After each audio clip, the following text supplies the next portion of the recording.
गांव के एक किनारे पर टूटी फूटी कच्ची कोठरी थी। उसमें रहते थे बहन भाई सपना और रोहित। माँ बाप का देहांत अचानक आई महामारी में हो गया था। दोनों छोटे छोटे काम करके जैसे तैसे जिंदगी गुजारते थे।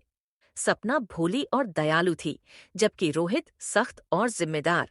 माँ हमेशा कहा करती थी, बच्चों, चाहे कितनी मुश्किल आए, एक दूसरे का सहारा बने रहना।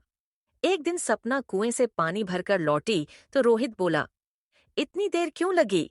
धूप सिर पर चढ़ आई है।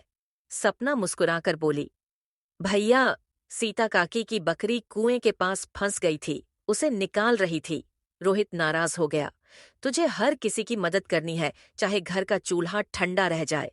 सपना शांत स्वर में बोली, भैया, माँ कहा करती थीं कि जो दूसरों के काम आए वही इंसान कहलाता है। रोहित की आंखें भर आईं, पर उसने छुपा लिया। सपना, मैं तुझ पर सख्त इसलिए हूं क्योंकि अगर तुझे कुछ हो गया तो मैं अकेला कैसे जीऊंगा? मुझे डर लगता है। सपना बोली, भैया, आप ही मेरी ताकत हो। जब तक आप साथ हो मुझे कोई डर नहीं।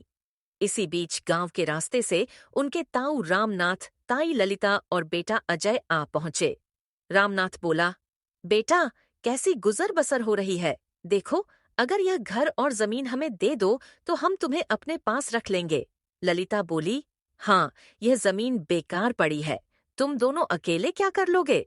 रोहित का चेहरा सख्त हो गया। यह जमीन हमारे माँ बाप की आखिरी निशानी है, इसे हम किसी को नहीं देंगे। अजय ने ताना मारते हुए कहा, औरतें खेत नहीं जोत सकती, एक दिन खुद रोते रोते हमारे पास आओगे। तीनों चले गए।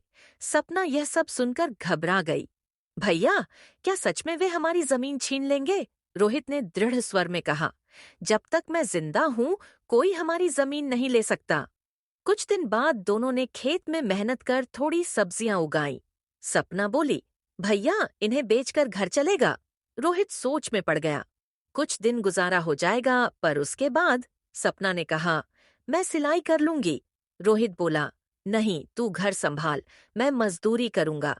लेकिन समस्या यहीं खत्म नहीं हुई। खेत में एक दिन खूंटी घड़ी मिली। रोहित समझ गया कि यह ताऊ का काम है। वह सरपंच के पास गए। पंचायत बैठी। गांव वाले बोले, हमने सपना और रोहित को बचपन से देखा है, ये झूठ नहीं बोल सकते। सरपंच ने जांच का वादा किया। पहली बार भाई बहन को थोड़ी उम्मीद जगी। इसी बीच ताऊ रामनाथ के गोदाम में आग लग गई। उनका सारा अनाज जल गया। गांव वाले बोले, यह भगवान का न्याय है, जिन्होंने अनाथ बच्चों को सताया उन्हीं का नुकसान हुआ। रामनाथ टूट गया। मजबूरी में वह सपना और रोहित के पास आया। हाथ जोड़कर बोला, बेटा, हमने गलती की, हमें माफ कर दो, हमें तुम्हारे साथ खेती करने दो। रोहित चुप रहा।